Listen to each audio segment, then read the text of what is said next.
మీరు మ్యూచువల్ ఫండ్స్‌లో ఇన్వెస్ట్ చేస్తున్నారా? లేదా చేద్దాం అని అనుకుంటున్నారా? అసలు మీరు ఇన్వెస్ట్ చేసే మ్యూచువల్ ఫండ్ గురించి మీకు ఎంత వరకు తెలుసు? మీరు గనక ఒక రిటైల్ ఇన్వెస్టర్ అయితే, అలాంటప్పుడు మీరు మ్యూచువల్ ఫండ్స్‌ని ఎలా సెలెక్ట్ చేసుకుంటారు?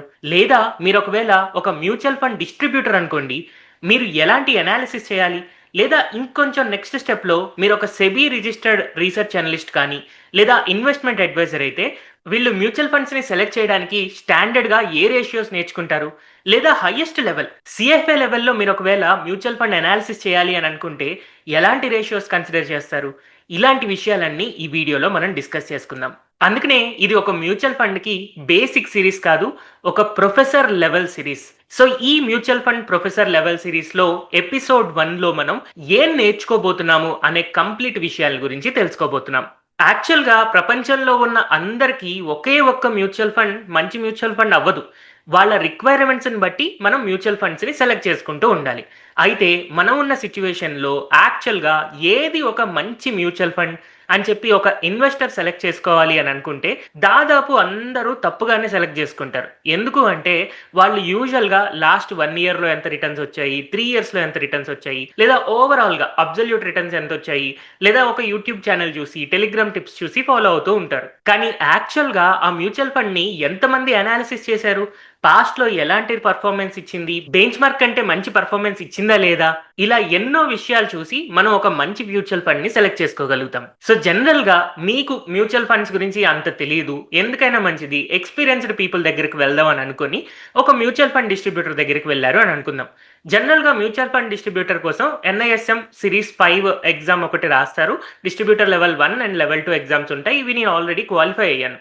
దీంట్లో యూజువల్‌గా Sharpe ratio, Treynor ratio, alpha, tracking error, benchmark comparison ఇలా కొన్ని రేషియోస్ ఉంటాయి. వీటి బేసిస్‌లో మనకి ఈ ఫండ్స్ మంచివి, ఈ ఫండ్స్ హిస్టారికల్‌గా అంత గొప్పగా పర్ఫార్మ్ చేయలేదు అని మనం జాగ్రత్తగా అనాలిసిస్ చేయగలుగుతాం. కానీ ఇక్కడ ప్రాబ్లమ్ ఏంటంటే చాలా వరకు మ్యూచువల్ ఫండ్ డిస్ట్రిబ్యూటర్స్ అందరూ కూడా వాళ్ళకి ఎక్కువ ఏ కమిషన్ వస్తుంది అనేది చూసుకొని వాళ్ళకి ఎక్కువ కమిషన్ వచ్చే మ్యూచువల్ ఫండ్స్‌ని సజెస్ట్ చేస్తున్నారు.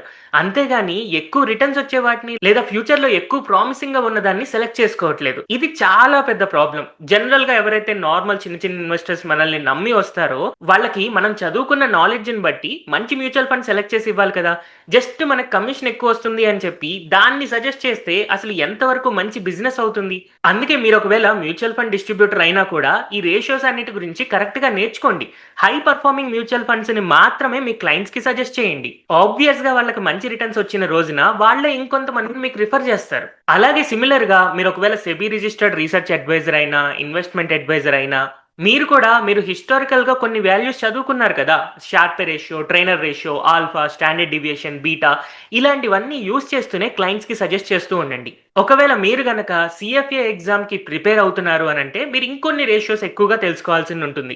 నార్మల్‌గా షార్పే రేషియోతో పాటు సార్టినో ఒకటి, Treynor ratio, alpha, M two, information ratio, R square, drawdown, M two, variance, skewness, kurtosis, standard deviation, beta ఇలాగ చాలా రేషియోస్ మీరు తెలుసుకోవాల్సి ఉంటుంది. ఈవెన్ మీరు ఒక చిన్న ఇన్వెస్టర్ అయినా కూడా ఇలాంటి వాల్యూస్ తెలుసుకోవడం వల్ల ఆబ్వియస్‌గా ఒక మంచి మ్యూచువల్ ఫండ్‌ని ఈజీగా సెలెక్ట్ చేసుకోగలుగుతారు.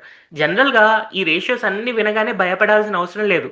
ఈ డేటా అంతా మనకి చాలా సింపుల్‌గా దొరుకుతుంది. కాకపోతే ఒక సీఎఫ్ఏ అవ్వాలి, మీరు ఫ్యూచర్‌లో మంచి కెరీర్ పాత్‌ని సెలెక్ట్ చేసుకోవాలి అని అనుకున్నప్పుడు ఏ రేషియోకి ఎంత ఇంపార్టెన్స్ ఇవ్వాలి అనే డైవర్సిఫికేషన్ తెలుసుకోవాలి. జనరల్‌గా రిస్క్ మెట్రిక్స్‌కి ఒక 35% ఇస్తారు.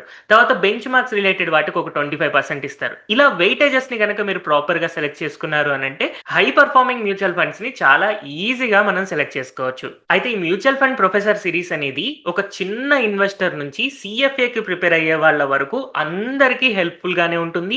ఈజీగా అర్థమయ్యే విధంగానే నేను ఒక్కొక్క రేషియో గురించి ఎక్స్‌ప్లెయిన్ చేస్తాను. అయితే ఈ రేషియోస్‌ని మనం కాలిక్యులేట్ చేయాల్సిన అవసరం లేదు. సింపుల్‌గా మనం moneycontrol.com కానీ, valuezik.com కానీ, valueresearch.com కానీ, లేదా morningstar.com గానీలో మనం ఈజీగానే చూడొచ్చు. కాకపోతే ఈ రేషియోస్ అన్నీ కాలిక్యులేట్ చేయడానికి చాలా ఇన్ఫర్మేషన్ గ్యాదర్ చేయాలి. అండ్ అలాగే వాటిని ఎప్పటికప్పుడు అప్డేట్ చేస్తూ ఇవ్వాలి కాబట్టి ఖచ్చితంగా ప్రో వెర్షన్‌లోనైతే మాత్రమే మనకి అన్ని రేషియోస్ వీటిల్లో అవైలబుల్‌లో ఉన్నాయి. సో ఈ 4 వెబ్‌సైట్స్‌లో మనకి జనరల్‌గా ఎందులో అయితే మనకి ఎక్కువ డేటా దొరుకుతుందో దాని ప్రో వెర్షన్ తీసుకొని మనం గనక అనాలిసిస్ చేసుకుంటే మనం మ్యూచువల్ ఫండ్స్‌ని next 10 years, 15 years, 20 years hold చేసుకోవాలి అని అనుకున్నప్పుడు కాన్ఫిడెంట్‌గా అనాలిసిస్ చేయగలుగుతాం. అండ్ చాలా కాన్ఫిడెంట్‌గా ఫ్యూచర్‌లో వాటిని హోల్డ్ చేసుకోగలుగుతాం. అయితే ఈ ప్రొఫెసర్ సిరీస్‌లో మొత్తం నేను 25 రేషియోస్ ఎక్స్‌ప్లెయిన్ చేయబోతున్నాను. అండ్ ఈ 25 రేషియోస్‌ని గ్రూప్స్ వైస్‌గా డివైడ్ చేశాను. సో జనరల్‌గా ఫస్ట్ గ్రూప్‌లో మనకి రిటర్న్స్ వర్సెస్ రిస్క్ రేషియోస్ ఉంటాయన్నమాట.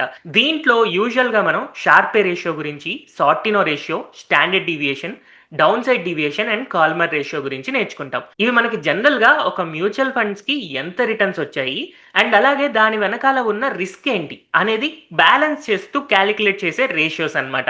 దీనివల్ల మనకి జస్ట్ రిటర్న్స్ బేస్డ్ ఇన్ఫర్మేషన్ మాత్రమే తెలుస్తుంది. కానీ మార్కెట్ అప్పుడప్పుడు పడుతూ ఉంటుంది కదా! సో ఎప్పుడైతే మార్కెట్ పడుతుందో అలాంటప్పుడు ఆ మ్యూచువల్ ఫండ్ ఎలా బిహేవ్ చేసింది అన్న దాన్ని బట్టి కొన్ని రేషియోస్‌ని కాలిక్యులేట్ చేస్తారు. వాటినే లాస్ అండ్ షేప్ రేషియోస్ అనుకోవచ్చు. ఈ లాస్ అండ్ షేప్ రేషియోస్‌లో మోస్ట్‌లీ మాక్సిమం డ్రాడౌన్ ఎంత, వీఏఆర్ ఏంటి, సీవీఏఆర్ ఏంటి, స్క్యూనెస్ ఏంటి అండ్ కర్టోసిస్ ఏంటి అనేది గనక మనకి తెలిస్తే జనరల్‌గా మ్యూచువల్ ఫండ్స్ పడుతున్నప్పుడు ఎంత రిస్క్ ఉంది? ఒకవేళ పడితే ఎంత పడతాయి? అండ్ పడితే ఎన్ని రోజుల్లో రికవర్ అవుతాయి? లేదా అసలు పడేటప్పుడు పక్కన ప్యారలల్‌గా ఉన్న మ్యూచువల్ ఫండ్స్‌తో కంపేర్ చేసుకుంటే ఇది బెటరేనా కాదా? ఇలాంటి విషయాలు మనకు అర్థమవుతాయి. దీని తర్వాత ప్రతి మ్యూచువల్ ఫండ్‌కి ఒక బెంచ్ మార్క్ ఉంటుంది. ఆ బెంచ్ మార్క్‌తో మనం యూజువల్‌గా కంపేర్ చేస్తూ ఉంటాం. లేదా ఓవరాల్ మార్కెట్‌తో కంపేర్ చేస్తూ ఉంటాం. అందుకనే మార్కెట్ లేదా బెంచ్ మార్క్ రేషియోస్ గురించి తెలుసుకోవాలి. ఇందులో మేజర్‌గా మనకి beta, R square, Jensen's alpha, Treynor's ratio, information ratio, tracking error లాంటివి ఉంటాయి. దీని తర్వాత గ్రూప్‌లో మార్కెట్ పెరుగుతున్నప్పుడు మనకి ఎలాంటి పెర్ఫార్మన్స్ ఉంది, మార్కెట్ పడుతున్నప్పుడు ఆ మ్యూచువల్ ఫండ్ ఎలాంటి పెర్ఫార్మన్స్ ఉంది అనే కంపారిజన్‌తో మనకి up markets versus down markets యొక్క రేషియోస్ ఉంటాయన్నమాట. దీంట్లో మనం మేజర్‌గా bull beta, bear beta, up capture, down capture and appraisal ratios and Modigliani అంటే M2 రేషియో అంటారు. వీటి గురించి మనం తెలుసుకుంటాము. అండ్ ఫైనల్ గ్రూప్‌లో స్టాండింగ్ అండ్ కాస్ట్ రేషియోస్‌లో category standing, category average Sharpe ratio and అలాగే కేటగిరీ బీటా కూడా ఉంటుంది. Expense ratio, exit load, AUM ఇవన్నీ యాక్చువల్‌గా బేసిక్ థింగ్స్. వీటికి మనం పెద్దగా ఇంపార్టెన్స్ ఇవ్వక్కర్లేదు. కానీ లాస్ట్‌లో ఏదైనా ఒక 2 టాప్ మ్యూచువల్ ఫండ్స్‌ని సెలెక్ట్ చేసుకున్న తర్వాత ఇదా లేకపోతే అదా అని సెలెక్ట్ చేసుకునేటప్పుడు కొంతవరకు హెల్ప్ చేస్తూ ఉంటాయన్నమాట. అండ్ అలాగే ఫైనల్‌గా స్టాక్ లెవెల్‌లోకెళ్ళి రీసెర్చ్ చేసి ఇంకా అడ్వాన్స్‌డ్‌గా నేను కనుక్కోవాలి అని అనుకుంటే ప్రైస్ టు ఎర్నింగ్స్ లేకపోతే price to book value, ROA కూడా యూజ్ చేస్తారు. కానీ ఇవన్నీ యాక్చువల్‌గా ఫైనల్‌గా చేసేవి అండ్ ఒక రకంగా బేసిక్ స్టెప్స్. ఎప్పుడైతే మనం 2 టాప్ పర్ఫార్మింగ్ ఫండ్స్‌ని కనుక్కొని ఆ 2 ఫండ్స్‌లో కన్‌ఫ్యూజ్ అవుతున్నప్పుడు మాత్రమే జనరల్‌గా వీటిని యూజ్ చేస్తూ ఉంటారు. సో ఇలాగా ఈ రేషియోస్ అన్నీ మనం ఎప్పుడైతే వాడి వీటిని కొంచెం వెయిటేజెస్ బేసిస్‌లో మనం సెలెక్ట్ చేసుకున్నప్పుడు లేదా అసలు కంపారిజన్ చేయాలి. ఒక 2 ఫండ్స్‌ని కంపేర్ చేయాలి అని అనుకున్నప్పుడు ఈ రేషియోస్ తెలిస్తే మనకి ఇది మంచి ఫండ్, ఇది అంత గొప్ప ఫండ్ కాదు, హిస్టారికల్‌గా అంత గొప్పగా పర్ఫార్మ్ చేయలేదు అన్న విషయాన్ని మనం అర్థం చేసుకోగలుగుతాం.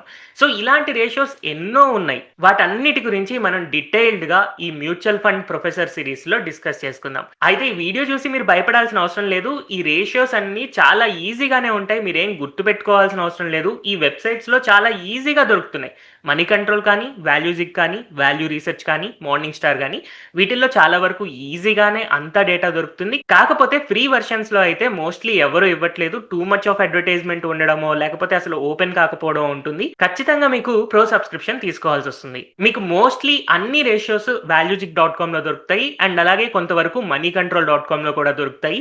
అండ్ కొంతవరకు మంచి detailed information Value Research and మార్నింగ్ స్టార్‌లో కూడా ఉంటాయి. సో ఎనీహౌ ఈ సిరీస్ ఇక్కడ నుంచి స్టార్ట్ అవుతుంది. రాబోయే వీడియోస్‌లో నేను ఒక్కొక్క రేషియో గురించి క్లియర్ ఎగ్జాంపుల్స్‌తో ఎలా కాలిక్యులేట్ చేస్తారు, వాటి వల్ల యూజెస్ ఏంటి అండ్ వాటి వల్ల డిసడ్వాంటేజెస్ ఏంటి ఇలాంటివన్నీ ఫ్యూచర్‌లో డిస్కస్ చేస్తాను. సో మీరు గనక నెక్స్ట్ 10, 15, 20 సంవత్సరాలు మ్యూచువల్ ఫండ్స్‌ని సెలెక్ట్ చేసుకొని ఇన్వెస్ట్ చేయాలి అని అనుకుంటే దాని మీద మీకు కాన్ఫిడెన్స్ బిల్డ్ అవ్వడం కోసం ఈ నాలెడ్జ్ అంతా ఉపయోగపడుతుంది అని అనుకుంటున్నాను. సో యాజ్ ఎ డిస్క్లైమర్ నేను ఈ వీడియో చేసేదంతా కూడా ఎడ్యుకేషనల్ పర్పస్ కోసం మాత్రమే. కాకపోతే మీరు ఏదైనా డెసిషన్ తీసుకునే ముందు సెబీ రిజిస్టర్డ్ ఇన్వెస్ట్మెంట్ అడ్వైజర్‌ని కన్సల్ట్ చేయండి. అయితే ఇక్కడ ఒక అడ్వైజ్ ఏంటంటే సెబీ రిజిస్టర్డ్ ఇన్వెస్ట్మెంట్ అడ్వైజర్ కూడా ఈ రేషియోస్ తెలుసో లేదో కనుక్కోండి. ఆ మ్యూచువల్ ఫండ్స్‌ని ఎందుకు సజెస్ట్ చేస్తున్నారు, ఇదే ఎందుకు మంచి మ్యూచువల్ ఫండ్ అని కూడా అడగండి. ఎందుకంటే సెబీ రిజిస్ట్రేషన్ తీసుకోవడం పెద్ద విషయం కాదు. కానీ జెన్యూన్‌గా ఉండడమే చాలా పెద్ద కష్టమైన విషయం. వాళ్ళకి ఎక్కువ కమిషన్ వస్తుంది అని చెప్పి ఎంతో మంది రాంగ్ మ్యూచువల్ ఫండ్స్‌లో సజెస్ట్ చేస్తూ ఉన్నారు. వాటి నుంచి బయటపడడం కోసమే మీకు ఈ ఎడ్యుకేషనల్ కంటెంట్ నేనిస్తున్నాను. హోప్ మీకు ఈ వీడియో సీరీస్ హెల్ప్‌ఫుల్‌గా ఉంది అని అనుకుంటున్నాను. ఒక మంచి నాలెడ్జ్ మ్యూచువల్ ఫండ్స్ గురించి గెయిన్ చేస్తారు అని అనుకుంటున్నాను. ఈ వీడియో గనుక మీకు నచ్చి హెల్ప్‌ఫుల్‌గా ఉంటుంది అని అనుకుంటే మీ ఫ్రెండ్స్ అండ్ కొలీగ్స్‌తో షేర్ చేయడం మర్చిపోవద్దు. అండ్ అలాగే don't forget to like this video, share and subscribe to Telugu Stock Channel. Thank you everyone for watching this video.